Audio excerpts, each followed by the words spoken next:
Welcome back to Jedi Enclave. I am Daniel. I'm Chris. And this is the Jedi Enclave Presents the Now This Is Podcasting podcast, our weekly podcast, which we're doing remote today because when you get to be an adult in your 30s, you spend time with a friend once a week, and that is quite enough. Thank you very much. Yeah. I love you, Daniel, but like I need a little space. Once a week, I think, especially since we literally sat through a marathon of Oppenheimer a couple days ago, which we're going to be talking about. Also got some Star Wars news, actually a couple of like neat Star Wars things. There isn't much otherwise Star Wars other than just some Can we news. talk non-Star Wars for just a second? Yeah. So like in this past week, we got new trailers for the Marvels and then Invincible, like just yesterday. We got a new trailer for the Marvels. Yeah, it's just a couple days ago. Oh, I have not seen it. I might or might not have sent it to you, but it's a whole bunch more Carol Danvers footage than we've seen before. I haven't watched the Invincible trailer yet, also because I was doing some work when you sent it to me. But I'm definitely, and I kind of almost forgot about that a little bit, despite really enjoying the first season. I think the second season will be pretty neat. They put out a teaser way earlier this year that was just like the main guy Invincible and then like the space alien from the moon just sitting in a diner talking about how this show is going to be out later this year. And yeah, that's pretty really meta. Cute. Yeah, that's pretty neat. That might be a thing that we talk about a little bit when is that coming out? November. What is Ahsoka still? Yeah, Ahsoka's going to be happening in November. Ahsoka's next month, I thought. But it's at the end. It's the 28th, so it's definitely going to bleed into November. Oh, wait, hold on a second. November is not after August. What the fuck am I talking about? September, October, November. Okay, well, so I wonder what is happening. Probably have time. Yeah, that's something I kind of regret talking about before we kind of branched out and started doing just the shit that we enjoy in addition to Star Wars. Yeah. I kind of regret that we didn't talk about that because I had a lot of fun with that show. Today also we're doing some Marvel Secret Invasion, which had its newest episode on Wednesday, which by the way, I'm pretty sure that Wednesday we can have our live show next week as scheduled. Oh wow, amazing. At my house. Which I think like we haven't had, that hasn't been around for a few weeks. Time codes, of course, are in the description of this video if you're watching this, the full podcast version on YouTube, which, by the way, go check us out at YouTube, Twitch, and Facebook, and also Discord. You can find the invite link to Discord in the description of the video here. And, of course, I would be a terrible person if I didn't thank our friend Connor at the Star Wars Hub and Star Wars Veritas. Go check him out. And his operation over there on Facebook, which is great, and I love it. And while you're here, obviously, subscribe, share the stream. I am doing a Battlefront stream tonight, not with you.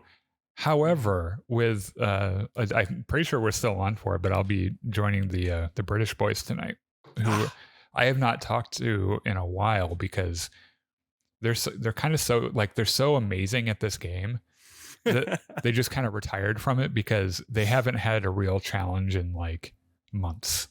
And so they quit because there's nothing left to do. Yeah, and like when the four of us play, I could just stand there and watch and they could take down like an experienced 4-man team, like the three of them, and I could just watch and like jerk off the whole time, and it'd be not really, I wouldn't do that. So let's get this ball rolling because I don't want to be here forever tonight. But let's start off with some Star Wars news, and this is going to be a recurring theme, I think, for the next few weeks, which is that the actor strike is having an enormous impact on Hollywood, and there are some near and dear projects to our hearts that we're not going to see for a long time, because this has just thrown a wrench into everything. And I'm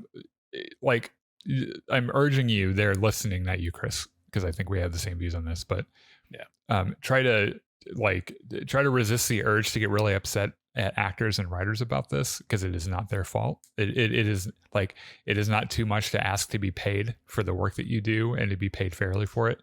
But it looks like Andor season 2 is probably gonna be delayed quite a while, right? So like last week, before last week, the writers were striking, right? The Writers Guild of America, The WGA, yeah. And it was having a pretty big impact on everything, but there's a lot of stuff that like was past that, like the writing phase, and they were shooting. And then last week, there was like one of the really big actors unions joined in on the strike as well, and that has fucked everything, because with all of your writers and most of your reputable like big name actors out, nothing is happening in Hollywood right now. And it's become this industry like wide strike. So like so Andor is already in production. Like it's pretty like balls deep into production actually. And a while ago when the WGA strike started, Tony Gilroy, the writer, had to leave set because he was a member of the guild and everything. And you need a writer on set because you got to do on the spot rewrites. That's just the nature of the business. So now that the SGA is striking, like nothing, like no one's at work, with the exception of, I guess, there's another actors union that isn't striking called Equity. And everyone all the actors they have that are British are allowed to film. And the British actors apparently are forbidden from their own union to join the strike in solidarity under threat of legal action. Ooh, which sucks. It does suck. And it like that's the reason, for example, like House of the Dragon season 2 will probably be fine. Like it'll probably arrive here on time, mostly because the actors are British and like, you know, it's not that big of a deal. But I guess they're kind of they're like, no, you can't strike, you can't show any solidarity to them, get to work. But on the other side of that, they are probably paid very fairly. And American actors and writers, unless you're like a George Clooney type, where you get a $10 million deal for a film or something, are usually just pissed on and set on fire and be like, all right, I'll see you tomorrow. So, you know. So my uncle is a huge nerd. He is part of a Babylon 5 fan group on Facebook, believe it or not. Whoa. Yeah. That's damn. That's some, yeah, it is not. And in fact, I was laughing at John the other day for being a part of a Star Trek Facebook group called "What Happens on the Holodeck Stays on the Holodeck," which I think is a hilarious fucking name for a Facebook group. Anyway, so like one of the people in this Babylon 5 Facebook group was complaining about the actors strike and all that, and my uncle's response was, so according to IMDb, there were over 500 actors who appeared in some capacity on Babylon 5. Yeah, you know the names of maybe a dozen of them. Yeah. And this strike is about the other 500. Yeah, exactly. The people who don't have consistent gigs or aren't in starring roles and are barely making ends meet with whatever work they scrape together. Right. Like one of the guys that we play Battlefront with has done minor roles in pretty much every TV show that is, you know, been, you know, that's happened within the last, you know, like decade or whatever, like as an extra or as like a really low level common role. And in fact, we were just talking, for the last few weeks I've been talking about a book I've been reading called Burn It Down, which is like an expose on the abusive practices of Hollywood. And I recommended it to him, and he's like, I don't know if I'll read it, honestly, just because of the PTSD that it could kind of dredge up, because those guys are so underappreciated. And it's like, this isn't like George Clooney being like, oh, I'm only getting $10 million instead of $12 million. How am I ever going to survive? Like those aren't the guys that are really that affected by this. It's the guys that are doing off-Broadway shows or like minor roles in TV shows and movies and stuff. And of course, because no one knows their name, Hollywood's like, oh, we'll just stand up upon their shoulders and we'll take advantage of them and everything will be fine, which isn't right. It's fucking terrible. I know you're a big Power Rangers fan, Daniel. I am indeed. You know Zordon, the dude in the tube, the face in the tube. Played by Bryan Cranston, by the way, in the reboot. Oh, cool. So the original Zordon was like a dude who like had a shaved head, and they like put some plastic gunk around his neck. Yeah. He acted for about an hour in one day and got $150 and never saw another penny for the seasons and seasons that his likeness was used during Power Rangers run. Yeah. And another really good example of this is David Prowse, who played the body. He was the body of Darth Vader throughout all the Star Wars, and George Lucas and Lucasfilm and Fox fucked him so hard over he didn't get paid for any of the movies that he made. These are movies that made so much money. We'll never understand how much money those the three original films made, and he didn't get a fucking dime for it, which is terrible. It's just fucking terrible. Yeah. So I guess the bottom line here is that I hope the actors and the writers all keep striking until they get everything they're asking for, because holy shit, they've been so underappreciated and underpaid for so long. Yep. Yeah, I can wait. I can wait for however long we need to wait to not have Star Wars if it means people get paid, what they're deserved. Speaking of writers, Mhm. let's talk about Lando for a second. So, Right. so you remember way back in like 2020 when Disney announced there was going to be a Lando show? Yes. Well, I don't think did they announce it, or was it just a rumor? Kathleen Kennedy made an announcement in late Oh 2020. yeah, because I'm sure that they're like, listen, Kathleen, you can't. Like, I know You we gotta have stop announcing stuff. I know we have plans to do this, but we can't deliver them. So we have to stop telling people, like, when it's out in theaters, then we'll tell them it's coming. Otherwise, we can't we can't live up to these promises. So, a guy by the name of Justin Simeon is listed as the writer on the Lando series. Yeah. He was doing an interview because he's also working on Disney's Haunted Mansion, which is coming to theaters very soon. Someone asked him about, hey, what's going on with Lando? Have you heard anything? He said, no, I heard the announcement in 2020, and that's the last I've heard of it. No one's called me about it at all.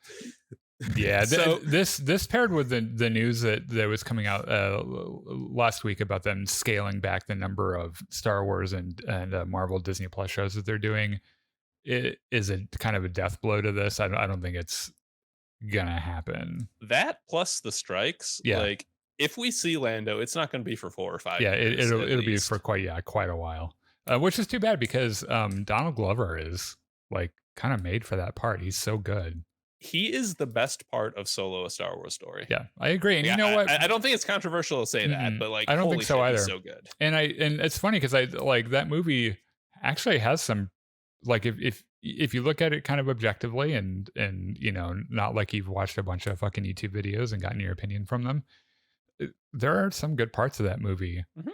Like it's not the Star Wars movie that I rewatch every time I think about Star Wars, but we rewatched it a few months ago and I was like, you know what? It's pretty fucking good. Like it's not All right. it's not the best movie I've ever seen. It's certainly not the best Star Wars movie I've ever seen, but Alden Ehrenreich makes a good Han Solo. I don't give a fuck what you say. Like he was good. And you know what? Also, I would have really loved to see the Lord and Miller version of that movie before they killed it, because it was more like based around improvisation and there was a little bit more comedy to it. And after seeing a bunch of other stuff that Lord and Miller have done, including the Spider-Verse movies, I bet it was probably amazing. We'll never know. The world will never see that cut of the movie, but it's like, I bet it's pretty great. Okay, this is pretty interesting to me. So this is being reported from Giant Freaking Robot, which is an online thing. And I will, before we get into this, Giant Freaking Robot seems to have an established standard for exclusives like this. Mhm. And at the very least, they seem to issue corrections when they're wrong, which they like. You don't see Mike Zero or Star Wars Theory doing shit like that, right? Mhm. So this is still like a pinch of salt, grain of salt kind of a deal, but for me, it's a little bit higher bar. But apparently, Keanu Reeves has shot a cameo for The Acolyte. Oh, Which I think is kind of a huge deal, and I'm not sure how I feel about it either.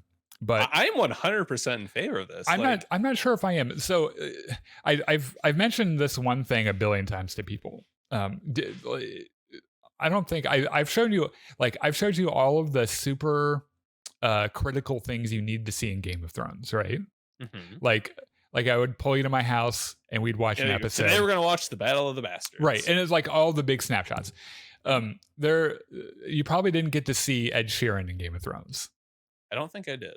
He's only in like one scene, and then he's mentioned later on by a prostitute, and he got his face melted off by a dragon. But he's in an episode of Game of Thrones, and it's a good scene, and he does fine in it, and it's a really nice scene between him and Arya Stark and some other like Lannister troops. It felt like the least Game of Thrones thing I've ever seen, because I wasn't able to look at him and be like, oh, he's a guy in the Lannister army. It's like, that's fucking Ed Sheeran. He is one of the most recognizable faces in the world. There's a reason why Star Wars has classically hired for their main roles, or I mean, even for their non-main roles, with one or two small exceptions. Harrison Ford. Yeah, not a ton of people knew about. I mean, Harrison Ford was. It wasn't like today. A pretty established actor. Yeah, but it wasn't like episode 4 is kind of a weird exception, because they had to have a big name to get that movie done. Otherwise, they wouldn't have done it, because they needed some name. Like the suits were like, we got to have someone in this movie that people will go and see. After that, generally, they hired actors that no one knew anything about. I mean, the lead role of Star Wars, Mark Hamill, no one knew who the fuck he was. No one. Daisy Ridley, I think, had like shot a fucking like a commercial. Like that was her acting experience. No one knew who Hayden Christensen was. No one really knew who Ewan McGregor was. Natalie Portman was still fairly unknown as well. And the reason is because you can cast whatever story onto their face that you want. And like the exception, of course, like Sam Jackson being in the prequel trilogy is really the only notable exception I can think of. Being like an insanely well-known actor. Adam Driver was at least known a little bit before. And just because I didn't know an actor doesn't mean that he was unknown, but I don't think he was that known before Force Awakens. Plus, what's his name? Qui-Gon. Oh, sure, Liam Neeson. Yeah, that would be Neeson, that would definitely be an exception. Yeah, except that Liam Neeson is never like he's a famous actor, but honestly, and don't take this the wrong way if you're a Liam Neeson fan, most of his movies are really bad. Like, okay, yeah, fair. Like the Taken series, apparently, pretty fucking bad. He's in actually a movie I really like called Rob Roy. It's from decades ago. We should watch it. It's really great.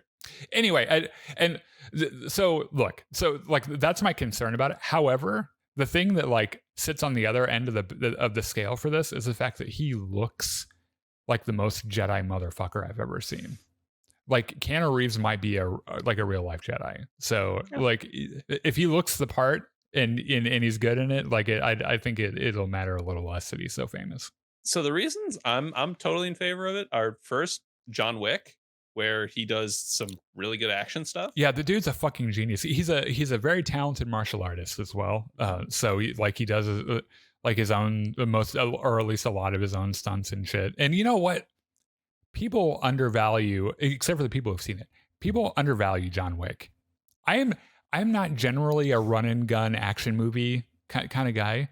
The John Wick movies are fucking brilliant. Like they're really good movies, and he's good in them. I know that like some people have some problems with like he's kind of stoic, and his delivery can be just kind of like flat, but it's just kind of that's how he talks. It's just kind of how he is. So like I don't know. My other thought is that Cyberpunk 2077, which I know you're not a huge fan of. Yeah, I liked him in it.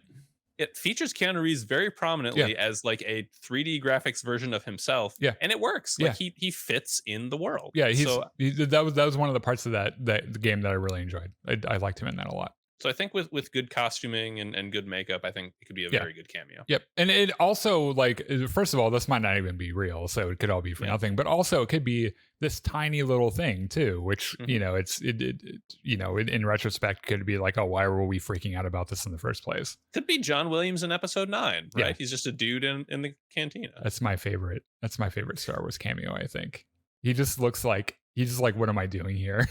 Yeah. I have forever forged and ensured the path of orchestral music in the entire world for the last 60 years of my career, and here I am wearing a prosthetic fucking eyepiece pretending to be an alien. What's next? Talking about actors, let's talk about John Boyega. Mm-hmm. So you might remember, yes, and this is going to come. I predict. We were talking last week about testable novel predictions.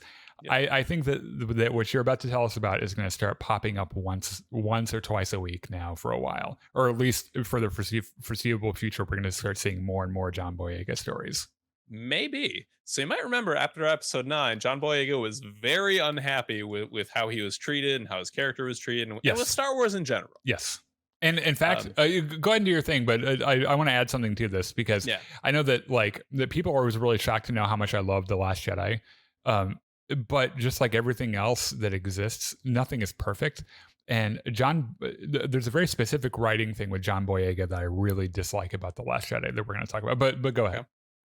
So like he was really unhappy, and he gave a bunch of interviews to the effect of, "I'm really unhappy with Star Wars, and I don't ever want to do it again." Yeah. Uh, a few years have passed since then, and he has apparently either mellowed out or changed his mind, possibly because of a bucket of money from Disney. Yeah. And he's given a few interviews where he's sort of walked it back a little bit and said, I'm open to all characters and all scripts. Like if someone brings an offer to me, I'll consider it with an open mind. This plus last week we were talking about how Daisy Ridley had apparently been working behind the scenes to try to convince John Boyega to come back and do the new Jedi or a Star Wars project. From what I understand, they're actually pretty close. It's like in real life, they enjoy each other quite a bit. Not like that, but like they're they're like friends. And this has led to eventually John Boyega going on social media and saying, "Look, if I was in anything, I would tell you. Like I'd tell you as soon as I could. I'm not in anything currently. Like don't believe the rumors. Just listen for actual news," which is kind of responsible, but also what I would expect someone under a Disney NDA to say. Yeah, it could literally be a lie. In fact, from now on, I just assume whenever someone's like, "I'm not in that," fucking lie. Like unless they're dead, and even nowadays, if you're dead, you're still going to be in a movie anyway. It doesn't even matter. Yep. Yeah. So I think he probably. I really respect the stand that he took over how his character was treated and how he was treated as an actor, as a black actor. And he obviously has my support for that. It is a reality, however, that that is an industry that if you burn bridges, you will never work there again. That is just the nature of it. And I could see John Boyega making the decision to kind of tone down his criticism so he can work. And I'm not the person who can be like that's right or that's wrong, or that's cowardly or whatever. It's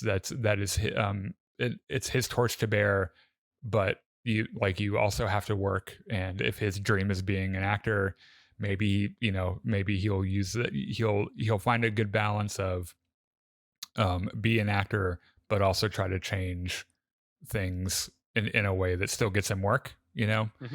So what I can absolutely believe happened is John Boyega was young and angry, and he had an outlet in the press and gave these interviews saying, I'm angry. I want things to be different. And then like shortly after those interviews circulated, his agent or someone in his inner circle pulled him aside and said, "Look, you need to walk this back. Or at the very least, just stop giving interviews until you've cooled down a little bit, because you won't work anymore if you keep doing this." Yeah, I kind of appreciate this. I wrote a paper, or not a paper. I wrote a column. When we were in school, I wrote for a column that was really popular in a school paper called "Some Pithy Conjecture," and when there was a beloved dean at our school that was fired. And it was wrong. And I wrote a scathing, maybe irresponsible column that almost got me expelled from school. So like, I get it. Like there are certain ways to fight the fight, and you got to live to fight another day. So, I'm going to give you this next part. That way I can clip it and we can get some clickbait going. Oh boy. But I'm going to tell you what I hate about Star Wars: The Last Jedi, which is almost nothing, by the way. Actually, I think it's fucking great, and it's my third favorite Star Wars movie. And if you want to come at me about that, you can eat my ass, and I'll fucking enjoy it. However, like I said, there is no perfect film, and there's one thing that just really fucking gets me, and I wish I could go back in time and grab Rian Johnson by the shirt and be like, "You haven't considered this." And I consider myself to be, where writing is concerned, educated. You know, Okay. Yeah. I the as a hobby, I've written a lot, but I've also taken, you know, the coursework and some of the coursework and everything, and it's one of those things I'm interested in. So when someone's like, "Oh, the writing's really bad," it's like you don't know what the fuck you're talking about. I kind of do though, and there's this thing when you're writing a story where you have to make good on the promises that you make, right? In a Mhm. plot. So you set up a tone. Like if you're writing a novel, you set up a tone in the beginning, and you're making a promise. Or if you write a character and you give them a motivation, you are making a promise to the reader, to the viewer, that something is going to happen. And when Chekhov's gun, right? If yeah, there's a gun on the wall in scene 1, it must go yeah, off in act 2 or yeah, whatever. yeah, that is the whole Chekhov's thing. Is a very clumsy, unsubtle version of what I'm talking about, but basically yes. Yeah. And there was a promise made to the viewer at the end of Force Awakens and at the beginning of The Last Jedi that Finn was going to find and reunite with Rey, and that was what his purpose was going to be. And it's not what happens with him in The Last Jedi. And to me, that story is one big flaw, which I could find in every Star Wars movie with the exception of Empire and Jedi, because they're both, to me, probably perfect movies. But that promise, you know, he starts off first. The first fucking thing that character says, "Where is Rey?" Right, Mhm. and it goes from that to meeting Rose and then going off on an adventure to find a code breaker, and they don't even look at each other until the very end. And when they do, that promise is unfulfilled because they've done nothing together to kind of fulfill that. Like, do you see where like what I kind of Yeah. mean by the Yeah. whole like promises thing? That's the thing about Last Jedi that I really do not like. Yeah. So, real quick before we move along here, some more Star Wars Outlaws news that I found pretty interesting. Have you played Assassin's Creed Odyssey, by the way? Yes. Okay, so Not Odyssey, but a bunch of the others. okay. In any way, I might ask for your knowledge on this because I've never. I think I've played like the first game a little bit and was like, this is really boring, and I never played any Okay. of them. And I know that like that apparently there are other ones that are like a lot better and everything. I totally get that. So, Star Wars Outlaws creative director Julian Girardi spoke to Edge magazine, and he's talking about uh, the open worldness of the game and the size of it and the scale of it. Apparently, exploring each playable planet will be a quote an odyssey in itself, and said that some of the worlds will be double or triple the size of one of Assassin's Creed Odyssey's playable zones, which I don't know how big that is, but I assume Pretty big. I would Pretty assume big. that it is massive if he's bragging about it. Because like Yes. you're not gonna go to Edge magazine and be like, I got a 5-inch dick, it's fucking huge, right? And like Yeah. like 5 inches, like that's not, you know, that's fine. But it's like you're not gonna go to a magazine and brag about it, right? So I assume that if he's bragging about it to Edge magazine, like that's a really big fucking dick map, whatever the fuck we're Yeah. going with this. And the other thing that stuck out to me was that all the worlds apparently are designed from scratch and are not procedurally generated. So, however, so you know, like in Elite Dangerous or No Man's Sky, you can land on a planet and explore the entire planet, right? Yes. And it's procedurally generated, which means that every world it takes a bunch of parameters that it knows already, puts them together, and makes a new thing, right? Yeah. That is not the case for this game. And like the way they do planets is different too. You can't explore the entire planets. There are only like a few locations that you can go. Mhm. Like you can't go and explore the whole damn thing, which I think Sure. is The focus of these games is different, yeah, right? yeah. No Man's Sky Right, or a game like that, it's about finding and exploring the entire right, universe. right. This is more about like the missions you undertake as Yes, and sort of this handcrafted the experience story, of going right? on these heists and things. Yes, Yeah. yes. Speaking of which, it was also talking about the extensive freedom and the impact that your decisions have on the game with the reputation system, which looks a lot like Red Dead Redemption 2, where Mhm.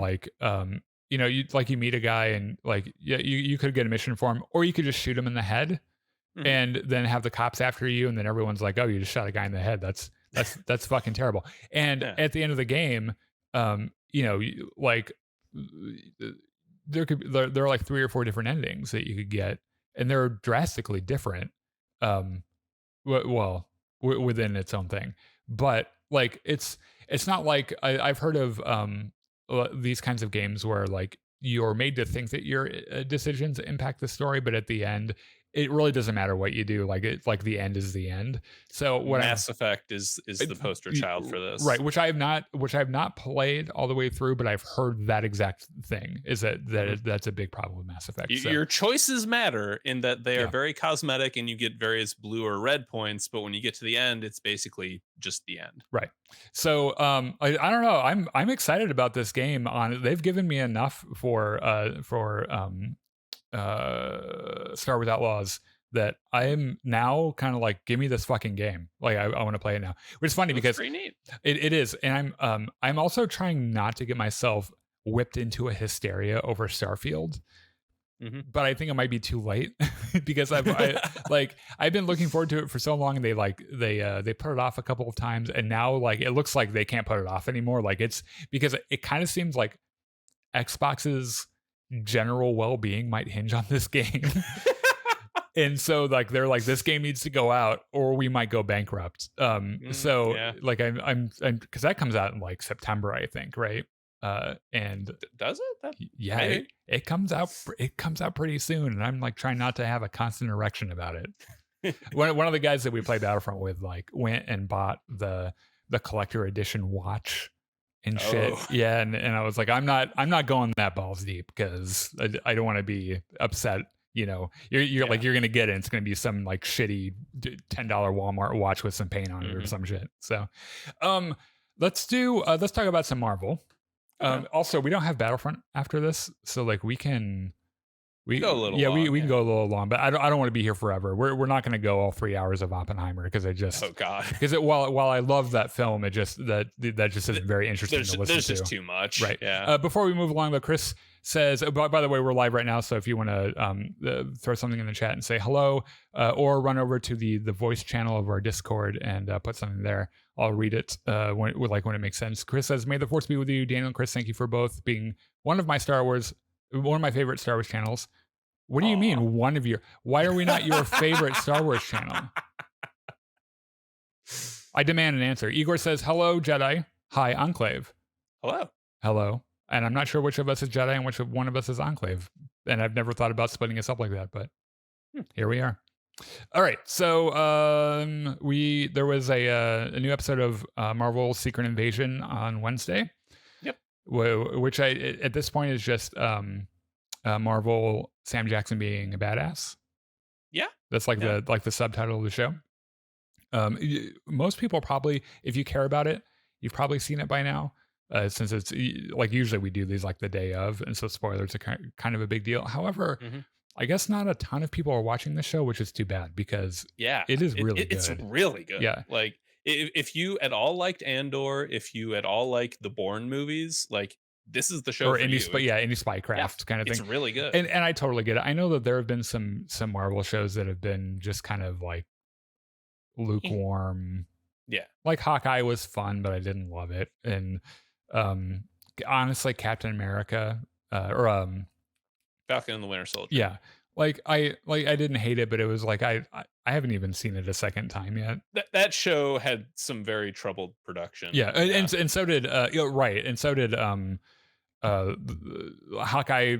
Actually, Hawkeye was, I think, fine production wise. Hawkeye turned out okay. Yeah, but there was and I know like there's some weird things happening with Marvel right now, and I tend to agree that the overall level of quality has not maintained since Endgame. Like I totally agree with that, and I kind of see people's point, with some notable exceptions. Like I think both the Spider-Man, which aren't even really exactly MCU, have been brilliant. I've really liked I thought WandaVision was really good. But honestly, like Doctor Strange, the Multiverse of Madness was a kind of a swing and a miss for me, and and some of the shows have been as well. So I totally get why people haven't been super excited about it. However, if you trust my judgment on this, if you like our commentary and shit, and you think that we're kind of smart about this shit, I'm telling you, man, like Secret Invasion is neat. It is really cool, and I've had a fucking blast watching it. So definitely worth your time, I think. Also spoilers. So yes, if you haven't seen it yet, you go watch it and come back. So, episode 5, Harvest. Previously on Secret Invasion, the president was attacked in probably the least believable thing in a show about space aliens invading the Earth. So I went on a big thing last week because like I have a family member that was in the Secret Service, and so like it, having thought about it a little bit, looking at through the lens of some of those some of the Secret Service guys might have just been Skrulls, is a perfect explanation as to why shit like that could have happened. Yeah. Like, and that actually builds into this opening sequence, right. I think. Yeah. So it's like, I probably shouldn't have gotten too critical with that, because it didn't matter about how unbelievable it was. It was still a lot of fun. I still loved it. Mm-hmm. So the president's being wheeled into an operating room, and Nick Fury is walking along with the doctor. Hold on. Speaking of this opening thing here, like we started watching this, and I'm like, where is his Secret Service detail? Like it's an empty hallway. It's just like, and they make a gag about this when Rhodey shows up about who they allow in and shit. And it's just like, my god. Well, this makes sense when you remember that Fury just kind of hauled the president into his own car without any Secret Service and just drove to the hospital. Just took the highway. Yeah. So Fury's walking along, like whispering in the president's ear, telling, look, okay, it was not the Russians. No, I need you to remember, it was not the Russians who did this. And also, do not trust Rhodey. That motherfucker is a Skrull. Yeah, I like how he's trying to, like, through osmosis, just like, because he knows that he's unconscious and he can't hear him, but he's like, maybe my voice, the sound of my voice will just penetrate his skull and go into his brain and he'll just know. Yeah. So they get to the operating room, and doctor's like, look, okay, you're not cleared. I need you to stay right out here because there's medical shit happening on the other side of this door. And Fury's like, motherfucker. So he grabs a chair, and he pulls out his gun and just sits down and just guards the operating room. It's just like Nick Fury is like, you know what? I'll just grab my own chair. I got my own fucking gun. We'll be fine. This is enough. So back at Camp Skrull, the Skrulls who attack the president are just getting back to their, nuke plant. Hagen is none too happy about how everything has gone down. And he kind of like glares at Gravik as they're all getting out. He's been kind of a naysayer the entire show too. Yeah. So like Gravik assembles all the operatives and Hagen is like, hey, good job, Gravik. You fucking killed Talos. Good job. And Gravik's like, what the fuck do I care about Talos, dude? The president's still alive. Yeah. And furthermore, if you'd fucking done your job and stolen what I sent you after, I could have taken out that convoy all by myself. Hagen is like, wait a minute. Why the fuck should we believe you? You had like 50 fucking chances to kill Nick Fury and you never did. Gravik says, well, Fury has what we need. Why would I kill him? Hagen is like, all right, smartass. If you know so much, then why wasn't the Avengers DNA in any of the places you told us to look? Like, Fury obviously never trusted you. Why should we? And at this point, Gravik is just like, okay, interesting arguments. However, counterpoint, let me stab a tree limb through your chest. Yeah, let's see how we feel after that. And like all the other Skrulls kind of look at this and they're like, he just shish kebabs the fuck out of that guy with a fucking tree limb. Yeah. Gravik's like, all right, look, all you other people, he thought he had a voice. He does not. You do not have voices. You have no faces. You work for me, or you get what Pagan got. So a tree limb through the chest, just in case anyone missed it. If you weren't in the room, I can grow my arm into a tree limb. It's not that big of a deal. It's kind of a big deal, but I'm just telling you, you fuck with me, I'm gonna shish kebab you with a tree. Go about your business. Do with that information what you will. Yeah. By the way, I told Fury's wife to kill him, and she didn't. So, like, some of you should probably go deal with that. And, kill her. Like, I like how it's like, that's so weird. I asked her to kill her husband, and she didn't. Why? Why wouldn't she? What's up with that? Everyone's looking at him like, bro, like that's his wife. Like not his fake wife. Like they literally fucked. Wife. Yeah, like they've done the fuck. So like, why would she? So he was like, go fucking kill her. She's on my nerves. Yeah. So the operatives all file out, and Beto kind of looks down at Pagan's corpse, then looks up at Gravik, and he kind of walks out slowly. And like Gravik kind of sees him doing this. Yeah, I'm a little surprised Gravik just didn't kill him too. Yeah. Because I mean, with a look like that, the dude is probably working against you. Yeah. So Gravik pulls out his phone, calls Rhodey. He's like, "Hey, keep the president alive, and I want you to tell him that it was a Russian Skrull alliance that attacked you." Mhm. Rhodey's like, "Why the fuck would I do that? Like, the whole point is that we're supposed to take over the planet. We can't do that if we're dead." Yeah. Gravik's like, "Don't worry about it. This is going to give us leverage on Fury." Yeah. Like, he doesn't want to see innocent Skrulls die. Yeah. It's a scheme. So, I'm forming a scheme, Rhodey. Just fucking listen to me. Did you see me Rhodey's shish kebab this man with a tree limb? No, I didn't, because I was on the phone. Yeah. Well, it could happen to you. Rhoda's like, "Oh, all right, what happens if this doesn't work?" And Gravik says, "Then, we're all prepared to make a sacrifice, and that's what we're going to do." There's so much like literal cult behavior and that's obviously what they're going for. Like it's not very subtle, but I have a like kind of a fleeting interest in learning about cults because they're just kind of interesting to me. Yeah.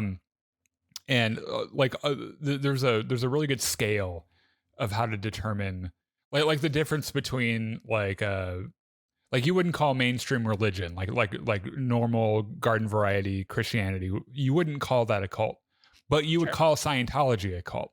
Yes. Because like they like satisfy certain criteria.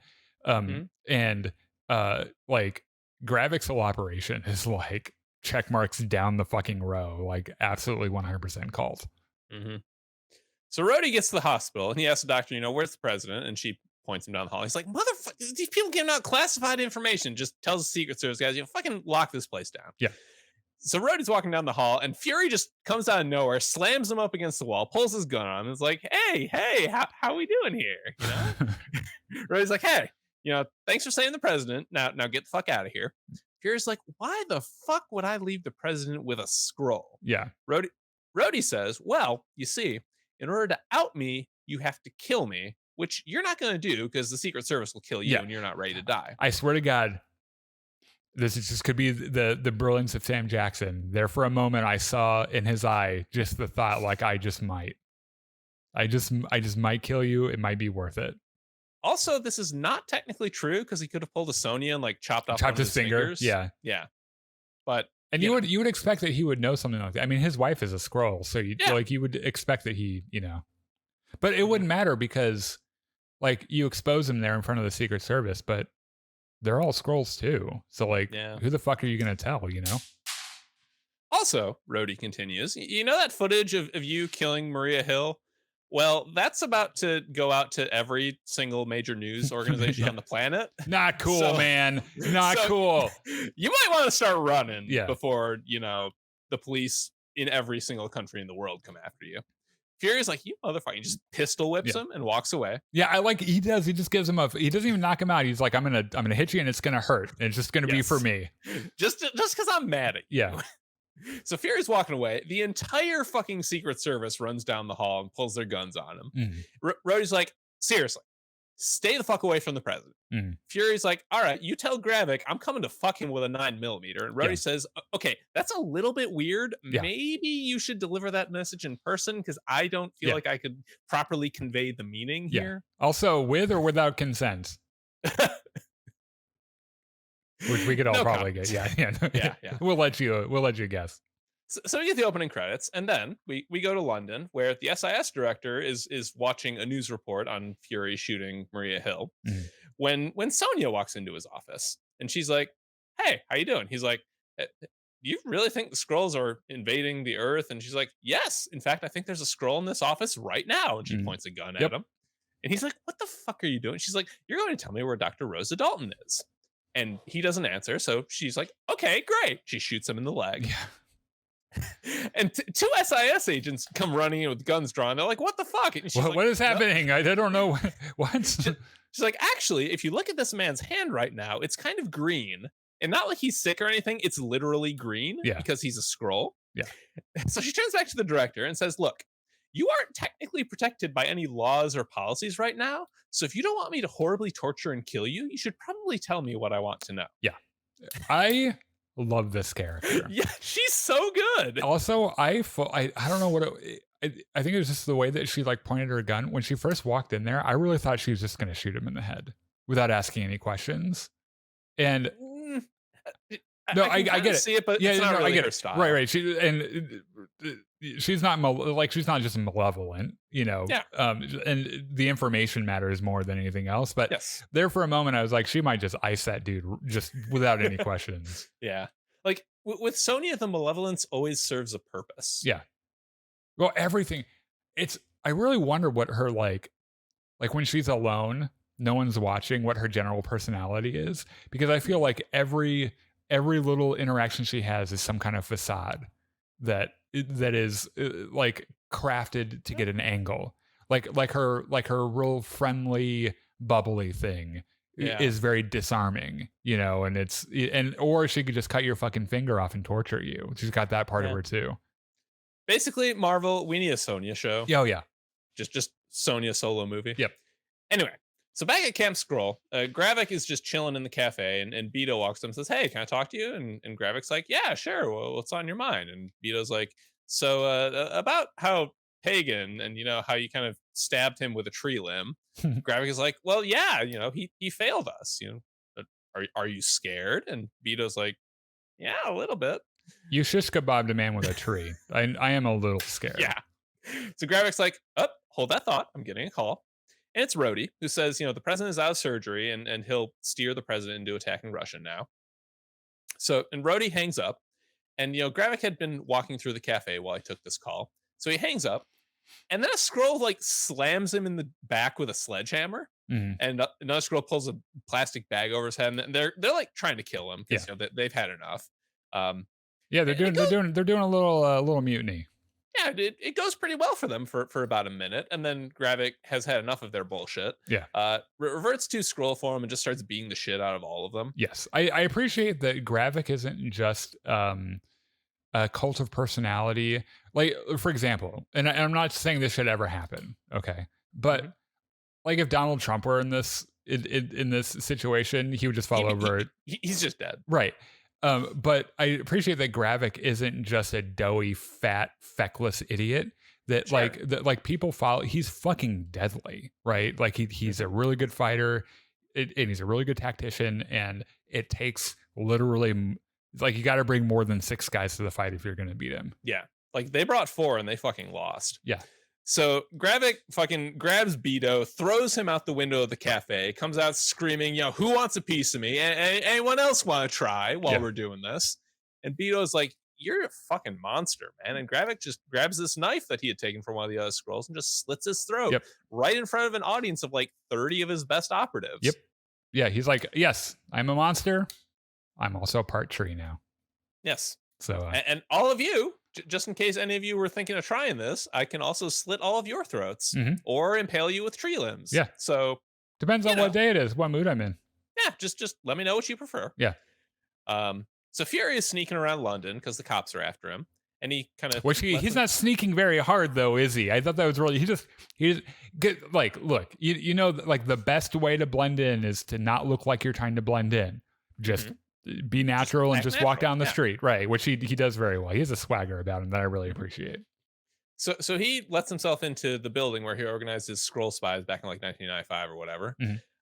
He as he enters, he notices that like one of the like a strip of tape he'd arranged over a door is ajar, meaning that someone else was inside. And like there's a nice moment where he kind of notices that and then pulls his gun as he's walking around. And he gets to the room where he met all the Skrulls, and Gaia is waiting for him. And she's like, "Yeah, this mural, I played in this room when I was a kid." And Fury's like, "Yeah, Brixton after World War II was an immigrant community, and it was a big struggle for them to just live their lives here." Right. And obviously now Daenerys is upset that her father died on a foreign planet fighting for people who don't care about him. Yeah. Fury's like, "Look," and she doesn't even really have time to grieve. Is the thing. Yeah. Fury's like, "Look, your dad didn't lose. He died fighting for what he believed in. Like he made this sacrifice of his own will for something that he thought was right." Yeah.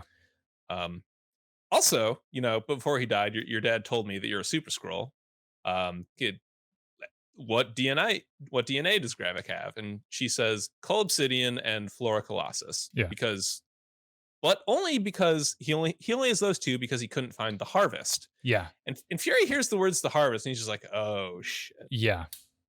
Which I appreciate, like, you're obviously going to tell us a little bit later what it is. Mm-hmm. But I like when John and I were watching it, it was like, I think I know where this is What's that? going. Yeah. Yeah. She's like, "All right, look, I need to bury my father." And Fury's like, "Okay, here's my car keys. You know, your dad is in the trunk. Just go talk to Priscilla. She'll know what to do. I'm going to Finland."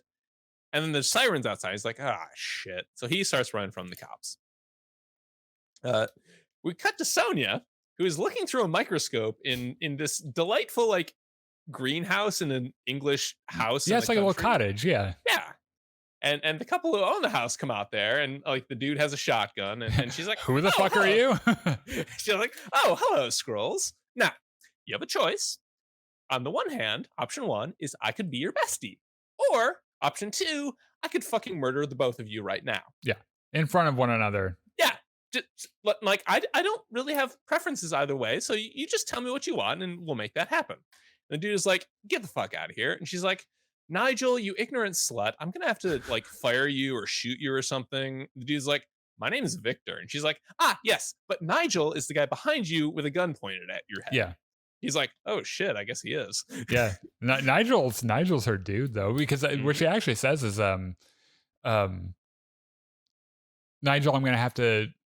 She says something that I don't know. The way it's written is kind of clever, and he just kind of like steps into frame. I'm like, oh damn, Yeah. Nigel, you got some moves, man. So Sony's like, "Okay, now, Dr. Dalton, what the fuck were you doing here with nuclear reactor blueprints and alien DNA samples? Like, can you just explain to me what was happening here?" Science stuff. So the two of them get arrested, and Sonia's guys are like pulling evidence out, and then they burn down the lab. And Victor breaks his handcuffs, punches the SIS guy, pulls a gun, like grabs Rosa, he's holding her hostage, and Yep. Sony's like, "So the thing is, I absolutely believe that you would rather shoot her than let her betray Gravik.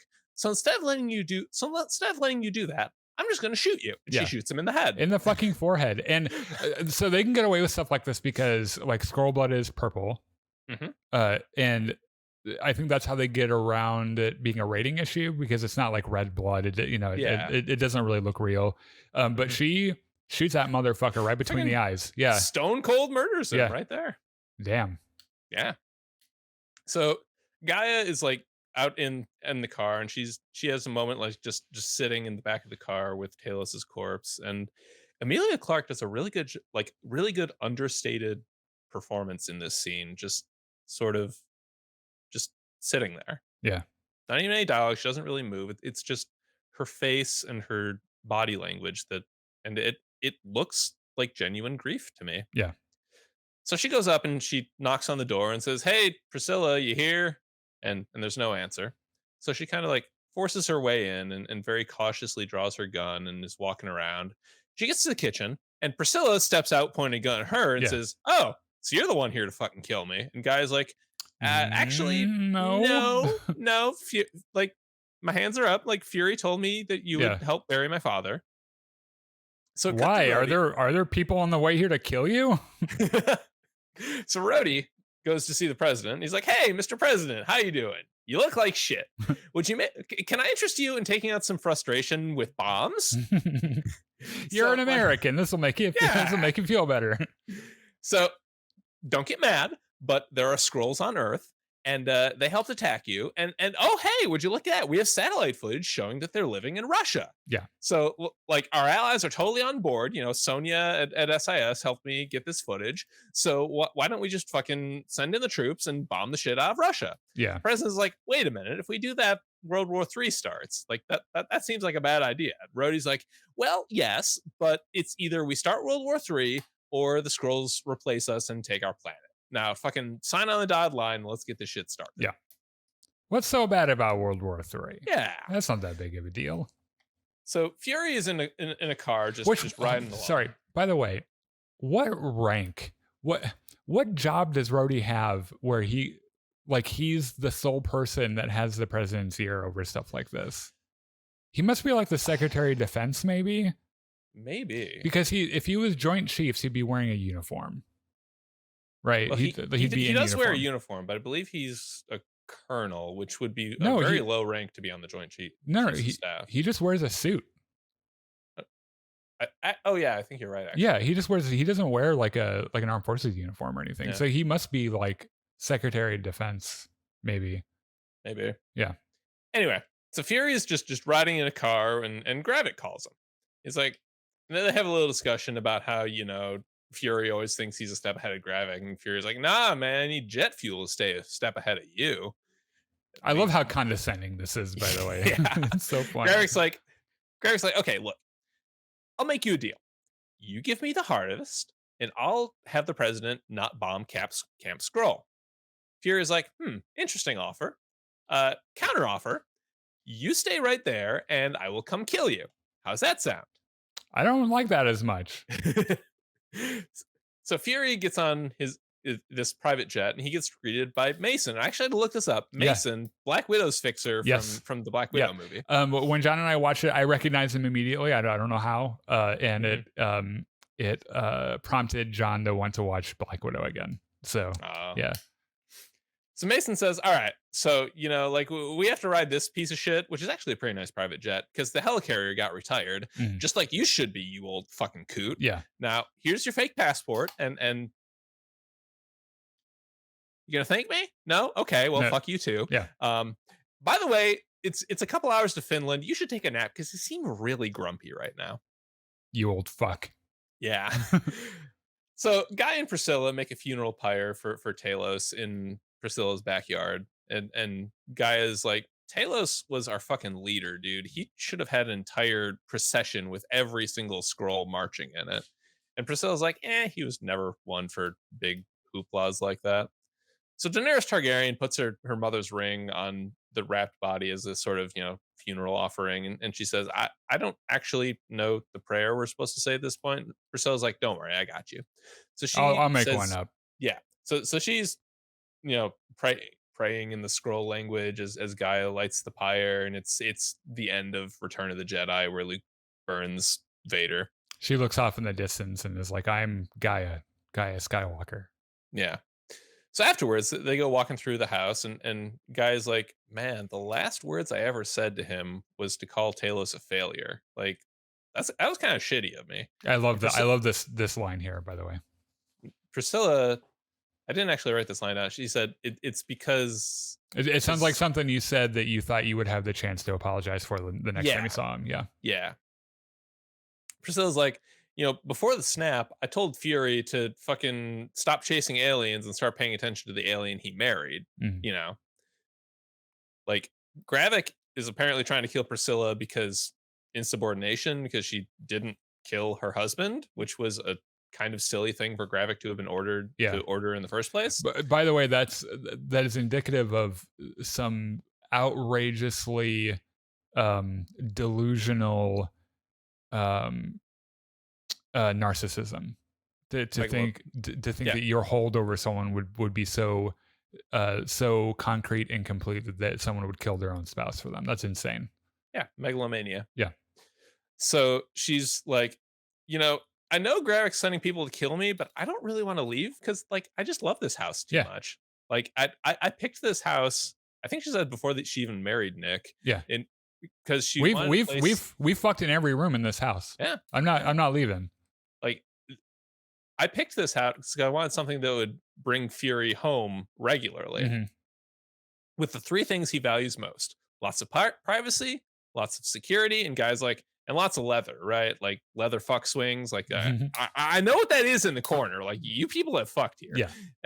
Priscilla's like, actually, lots of light. Yeah. And she talks about how Nick would like sit and read a book, and like, the sun would be on his skin. And Guy's like, yeah, did he ever fucking look at your green ass skin? And Priscilla's like, that is none of your fucking business, young lady. But yes. Frequently and with lots of enthusiasm. Oh, yeah. Priscilla's like, look, bitch, you don't know anything about what it takes to make a marriage work.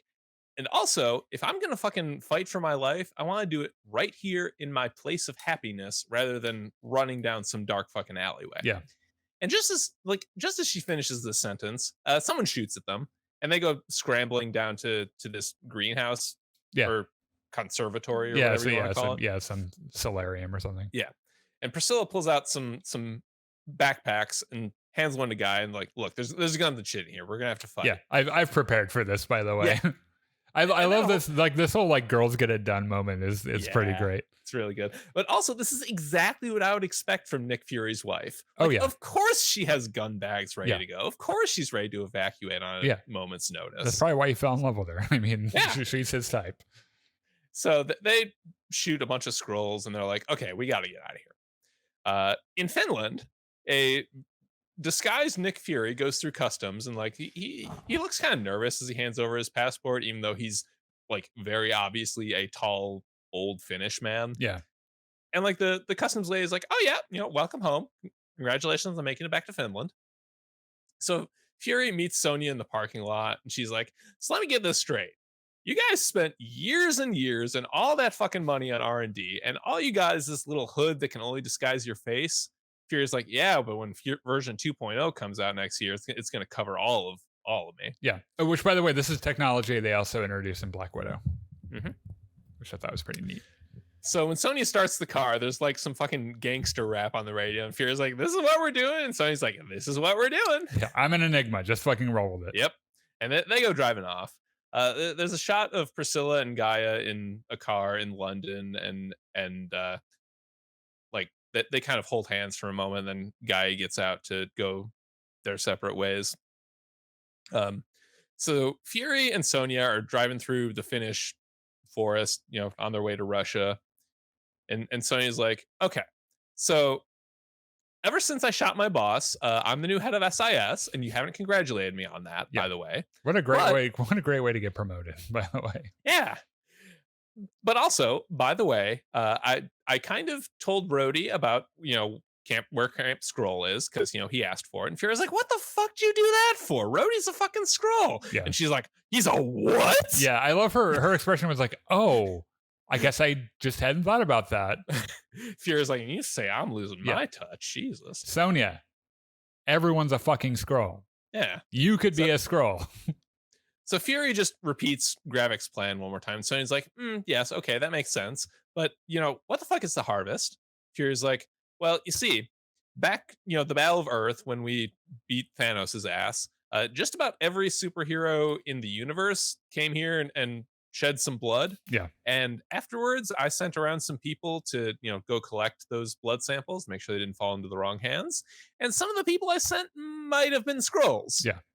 Including one of them that might have been Gravik. Yeah, who at the time I trusted, but yes. Yeah. So they stop at a graveyard, and Fury walks up to a tombstone that has his name on it, and she's like, oh, fucking, I didn't know you were dead yet. And he's like, well, dead man's got to have options. There are so many fucking Colonel Nicholas J. Fury tombstones in the world. Because one in every country. Yeah, least. it's hilarious. Yeah. That man has died so many times. But also this one is here because this is where Fury honeymooned with his wife. And, right. I guess he's sentimental about it. Yeah. Sonya's like, okay. I love how, by the way, I love it's how he tells Sonya that his wife's a Skrull. And it's really brilliant because he said my wife. She kind of looks at him like, oh. Yeah, right. And I just love how he was like, we honeymooned here because Skrull's like the cold and Finland's cold, and she was like, oh, I get it. So Sonya's like, all right, so like you knew that this situation was bad. Why didn't you just call in the Avengers? And Fury's like, well, number one, this time it's kind of personal. Yeah. And also, I don't always want to be relying on superheroes to save the fucking world. Like regular people should be able to do it sometimes too. Yeah. Or at least we should be more prepared. Yeah. So he kind of leans down to the tombstone, kind of blows on it, and some technology activates, and like the top of it lifts off, and there's this little vial in there.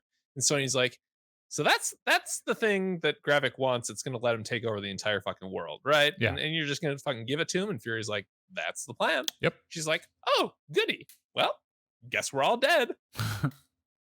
So Fury grabs it and then walks into this mausoleum where he opens up a couple crypts. He pulls out his old coat, his old eye patch, and a gun. Yep. He makes a call and says, all right, we don't know who he's talking to. There's no voice that comes back. He says, all right, we're going to finish it. Let's go. And he hangs up, walks out. There's this great hero shot of his back walking out. with his And fucking coat on and shit. Mhm. Yeah, And that's the it's episode. great. Yeah, so they have to be. uh, I'm pretty sure that any of that DNA would be useful to Gravik, right? Yes. However, being able to replicate Carol Danvers' power would be insane, Yes. and I wouldn't be entirely surprised if that's the reason he wants it. Especially when you factor in the fact that Carol was supposed to help them find a planet to live on. He could just be like, I will do the Carol Danvers thing. I will use that power. I will find us a planet.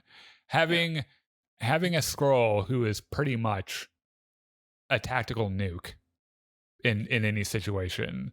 Because I guess Hulk would be kind of crazy to have too. Mm-hmm. Though I'm not sure that Hulk bleeds. I don't think. I feel like he must.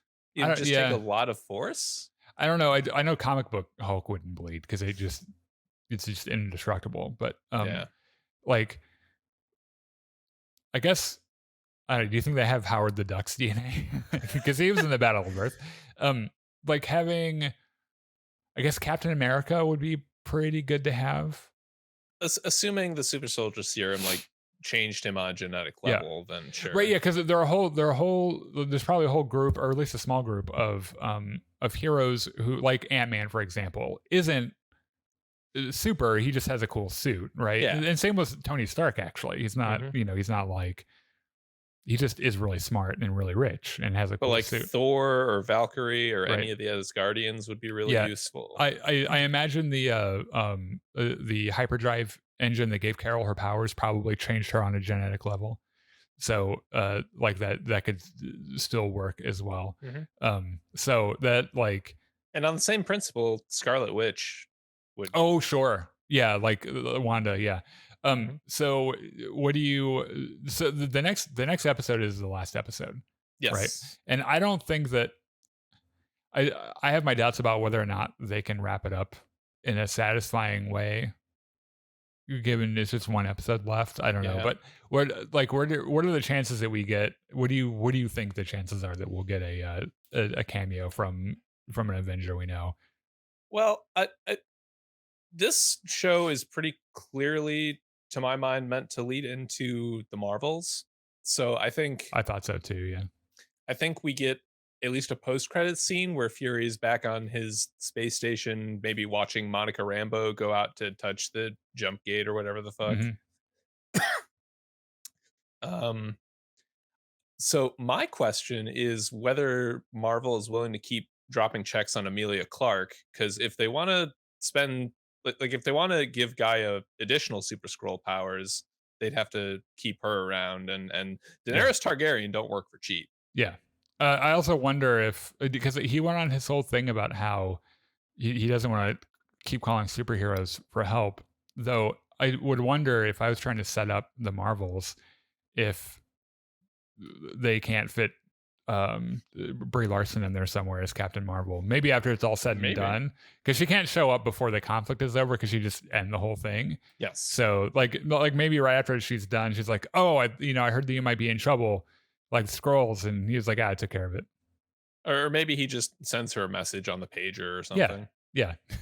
Says, hey, yep, how are you? Think this craziest thing happened on Yeah. Earth the other day. You'll never believe it. Or it could be a thing where Carol Danvers shows up and she's like, I found it. I found the planet where the Skrulls are going to settle. Like that's where I have been this entire time. I've been looking, and I think that actually would be an interesting thing because Gravik's entire motivation is that Carol Danvers didn't find the home that they were promised, and that's why he was all mad and shit. So it'd be funny if she's like, I found it, dude. I was looking the whole fucking time. Just calm the fuck down. Yeah, just be a little patient. Yeah.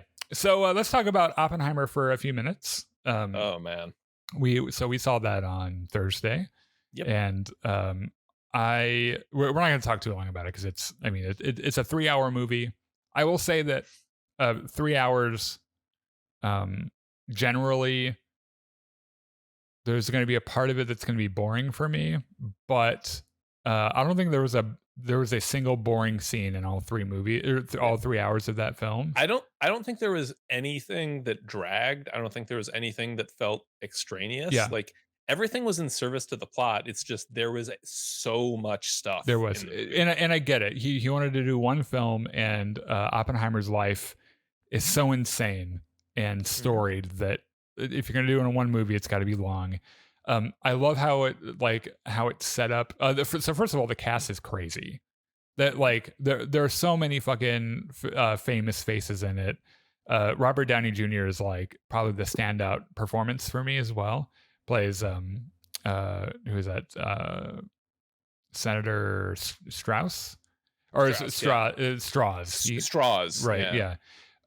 And if fucking Matt Damon is the grumpy army guy that just wants to get shit done, and General Matt Damon, as he yeah, will forever be. right. Emily Blunt from A Quiet Place plays Oppenheimer's wife, who's amazing. Mhm. And uh, like, so if you know anything about Oppenheimer, spoilers isn't really a thing that you put on this Yeah. because it's just kind of like, He was a giant fucking nerd who made huge advancements in physics and made the atomic bomb. yeah. And the thing that, like, I will tell you, they set the tension up for this, and it winds and winds and winds until they do their atomic test, right? Mhm. And it's amazing. That part of the film is amazing when they Yeah. finally like test the bomb and everything. And It it reminds me of the Holdo maneuver, honestly, because they do sure, a lot of the same tricks, like this visually stunning thing yeah, with almost no sound happening. right. You know what's fucking insane about that? They didn't use CGI for it. Wow. Yeah, it was practical in camera. Isn't that nuts? Obviously not an actual nuke, No, but no, a I lot of don't think so. explosives. Yeah, I it's hope not. yeah. They I like feel like that would violate some international yeah, treaties. yeah. They well, we did it for Chris Nolan. The world's like we understand, we get it. Okay. But yeah, it was a practical thing, and the music plays into it really well. It was written by Ludwig Göransson. And there's this motif as they get closer, this ticking clock, and it just seems, and there's a certain point where you don't have the feeling that they could stop it. Like it was inevitable, that like the Yeah. weight of it is, and it's, I posted about this on Facebook, but like the entire ride home from that, I was having this insane feeling of existential dread that Mhm. like when you consider our existence, our minuscule insignificant existence in this universe, with the tools at our disposal and the universe and the physics of it, that we are literally infants playing with fire. We have no Yep. idea what the fuck we're doing. And the fact that there was a non-zero chance that when they did this test, they could have killed every man, woman, and child on Earth, and they did it anyway. It just, Because the chances were almost zero. yeah, but it wasn't. But it was not zero. It was not. That's, by the way, very serious movie throughout. Mhm. One moment of levity right before the test is between Oppenheimer and General Matt Damon, where he's like, we've done the math on this. It's almost zero, but we might kill everyone." He's like, "Wait, run that one past." Almost zero. Yeah, run that one past me again. And he's like, "No, it's not zero, but it's close to zero." And he's like, Uh, when are we doing this?" He's like, "Oh, in a few seconds. I just wanted you to know." And he's like, "Oh my fucking god, what is this?" And So go ahead. just talking about the nuke test is a good segue, I think, into some of the more artsy things that this movie does. Yeah, Some of the like art cinema sequences. sure. So that there's a part where Oppenheimer like leaves Los Alamos to have a romantic tryst with his communist girlfriend. Yeah, And like presumably after they fuck, they're sitting in this hotel room in these really fancy chairs. They're both naked and they're just but having naked. this, yeah, Yeah, having this very frank conversation about, where can this go? What are our futures like? And it's like it probably didn't literally happen that way in real life, but it's an artistic way to show that they're being completely open and vulnerable with each other. Yeah, which was not Usually, something he could necessarily, I guess, do with, I know. So apparently, I appreciate that they were willing to acknowledge Oppenheimer's flaws, which Mhm. was that he was a womanizer. I mean, Yes. he was not a perfect man. I mean, Mhm. and he, like, we always think of Albert Einstein as this like genial, harmless, dude. Mhm. But like, who had also been like he had two marriages too. But like Oppenheimer had some faults. He was, I think he had a little stint of alcoholism. He was a womanizer. He was notoriously hard to work with sometimes, and Mhm. was very unlikable. Um, Another thing this movie does really well is it shows that like although Oppenheimer and the physicists he worked with were totally on board with the project to make the atomic bomb and end World War II, yeah, there were a lot of scientists who did not and refused to do this. Like yeah, like he tried to recruit Einstein. Einstein said no. nope, Niels Bohr showed up at some point yep, to like tell them, this is what the Nazis are doing. And Oppenheimer's like, great, so you're gonna help us, right? And Niels Bohr's like, fuck no, I'm yeah, out of here. yep. This Like, is insane. You guys are fucking insane. yeah. Like it was not at all a unanimous thing Yeah. among the community of scientists at that What time. what it would have been crazy to have lived in this time period. And Mhm. it just it I don't know how comfortable I am living in a universe, living in a world where we have this kind of power to just annihilate each other completely within seconds. It when you start to think about it, it is truly terrifying. Yeah. If it's any consolation, we're more likely to die from human-induced global climate change than we are in a nuclear war. Yeah, which yay, at least we have that. We die slowly instead of Yeah. instantly. I love how like the antagonist of the movie, Robert Downey Jr.'s character, Strauss. yeah, his entire motivation is that he he thought Oppenheimer talked shit about him once to Einstein, and he And then in embarrassed front it. of Congress, Yeah, yeah. and then he embarrassed him in front of in a meeting, Mhm. and like it precipitated this like career long scheme to discredit Oppenheimer. Yeah. And it just like I love Robert Downey Jr.'s performance in this. I Yeah. thought he was great. Which is another one of those really artsy things the movie does. So the framing device is that in whatever we consider the present day, there's this. So Oppenheimer is called into this hearing to about whether they should re-up his security clearance so he can Right. keep talking, like leading the Yeah, nuclear program. this bureaucratic thing. Yeah. And like at basically the same time or a little bit after, Strauss is going through this confirmation hearing to be the commerce secretary Yeah. for the president's cabinet. um Did you notice they Alden Ehrenreich, by the way? I don't think I did His actually. his aide that was Oh, preparing him for yeah. his that was Alden Ehrenreich. Brilliant, by the way. Mhm. It was very well acted. But, like, all the Strauss scenes are in black and white, which I didn't totally get at first until I noticed that every single scene Oppenheimer is in full color. Yeah.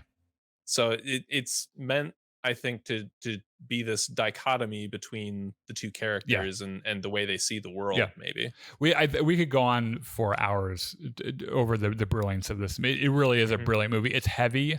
I'll probably only watch it once. There's one more scene I really wanna highlight. Mm. So a Yeah, me after too. But the after that, we'll bombs probably get be done. dropped on Hiroshima and Nagasaki, Yeah. Gary Oldman, by the way, played President Truman, huh, and it was yeah. fucking great.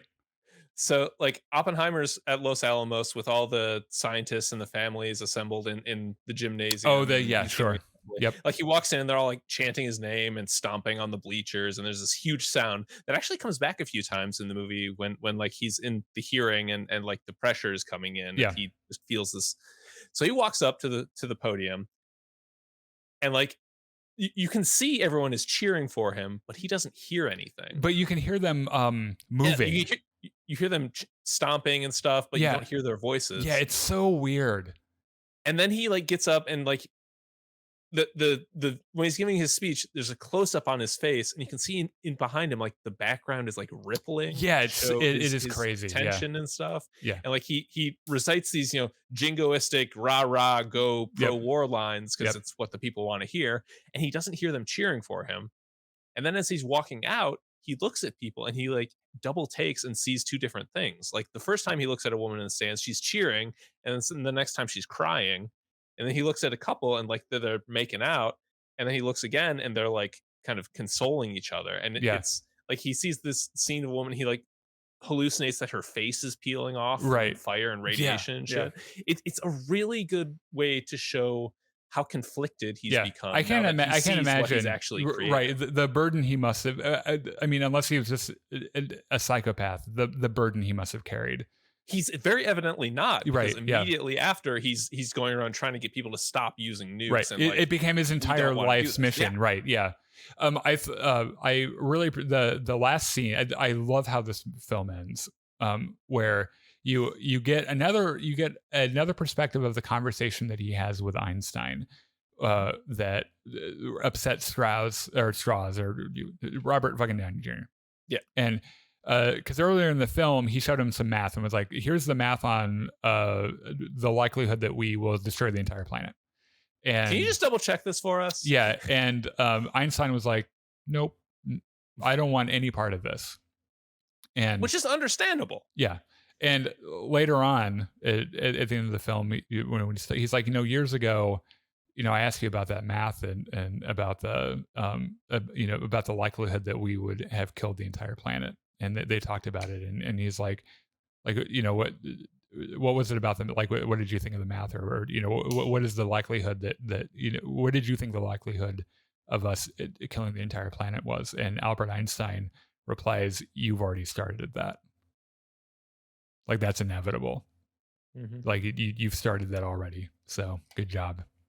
Like it maybe not today or tomorrow or in a few decades, but eventually this is how the human race will end. So bye. And that's why That's he how was the movie ends. Yeah, and that's why he's in a bad mood when he passes Strauss. And it's not because Strauss like Oppenheimer didn't turn him against him or anything. And it's just the fragility of that character's ego, that like having Einstein just be in a bad mood around him. He was like, oh, he turned Einstein against me. My entire life's work is going to be to discredit this man. Just the whole thing, fucking brilliant. I loved it.